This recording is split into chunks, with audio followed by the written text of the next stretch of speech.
Et ce qui nous rend la vie impossible, c'est pas les multiples nuisances sanitaires qui découlent automatiquement de la société industrielle et technologique, c'est l'organisation sociale qui se substitue à l'organisation politique, l'organisation sociale logistique, qui fait qu'on n'a plus aucune autonomie, qui fait qu'on n'a plus aucune liberté, qui fait qu'on est... c'est pas seulement Charlot dans les temps modernes qui est pris dans la chaîne de production et les engrenages, etc. C'est toute notre vie qui est automatisée.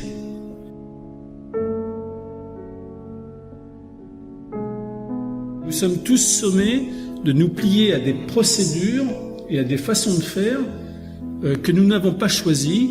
Et on nous dit « Ah mais c'est comme ça, il n'y a pas le choix, tapez 1, tapez 2, tapez 3, tapez étoile, et pour tout comme ça. » Ça ne me paraît pas une... Je la vis cette vie, comme tout le monde, je suis ici, je suis dans le bain, bon. Mais ça ne me paraît pas une vie souhaitable. Et même si on me disait « Ah mais tu sais, il n'y a aucun problème, hein, ça ne donne pas le cancer », je n'en voudrais pas quand même.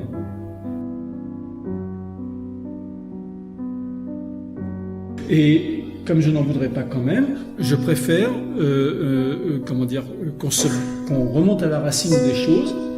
J'ai des idées fixes, hein, j'ai mes petites marottes, et qu'on fasse cet inventaire de la société électrique pour dire, ou de la société industrielle, de la société technologique, pour dire qu'est-ce qu'on a gagné, qu'est-ce qu'on a perdu. Les gens de la vallée du Rhône, du côté de Montélimar, Pierrelatte, etc., c'est fantastique, ils ont des cours de tennis, ils ont des salles polyvalentes, ils ont des piscines, ils ont etc. Bon, tout ça, c'est payé par le nucléaire. C'est le prix de leur silence. Vous fermez votre gueule sur les centrales nucléaires qu'on installe dans votre vallée, dans la Drôme nucléaire, et en échange, on vous fait un pont d'or, on vous prend en charge. Moi, je dirais, gardez vos salles polyvalentes, gardez vos cours de tennis, gardez vos piscines, et enlevez vos saloperies nucléaires.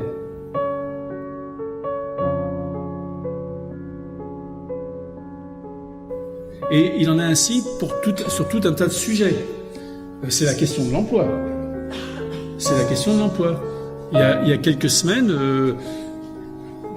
je peux bien vous le raconter, on a eu une prise de bec, on a eu maille à partir avec François Ruffin, hein, l'animateur de Fakir, de...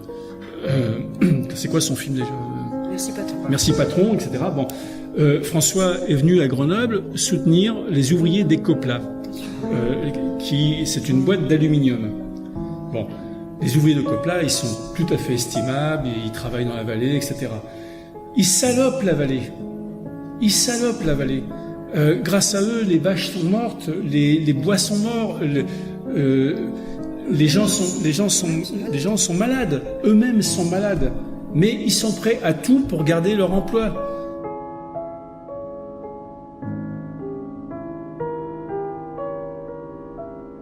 Ils sont prêts à sacrifier leur environnement, la santé de leurs voisins, leur propre santé, pour garder leur emploi. Bon, il n'y a pas toujours eu une production d'aluminium dans le Grésivaudan. Il n'y a pas toujours eu Péchinet. Il n'y a pas toujours eu Ecopla. Je n'ai pas besoin de petites barquettes en aluminium pour bouffer. Je peux manger dans de la terre cuite, c'est pas un problème. Et ils n'ont pas besoin d'un emploi pour vivre. Ils ont besoin d'un métier. Avant, on avait des métiers. Maintenant, on a des emplois.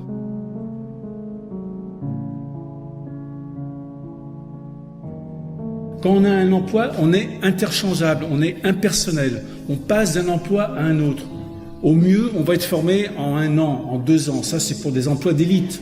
La plupart du temps, comme pour les poseurs d'Enedis, le mec, il est formé en 1 semaine. Et après, il prend sa petite charrette et il va poser des compteurs Enedis. Donc, moi, je dis, il faut prendre les choses à la racine et dire non, je n'ai pas besoin d'emploi, je n'ai pas besoin de l'argent de l'emploi, je n'ai pas besoin d'aluminium, j'ai besoin d'un métier. Et donc, il faut rendre la terre aux ouvriers. Cette terre qui a été salopée, le Grésivaudan, c'était une des plus belles vallées de France. Les géographes pleurent de joie quand ils décrivent le Grésivaudan d'autrefois. C'est brillant, il y a des vergers, patati, patala. Il n'y a plus rien. Il y a eu des usines ont foutu le camp, et maintenant, il y a une espèce de terrain vague parsemé de centres commerciaux et de rien, quoi.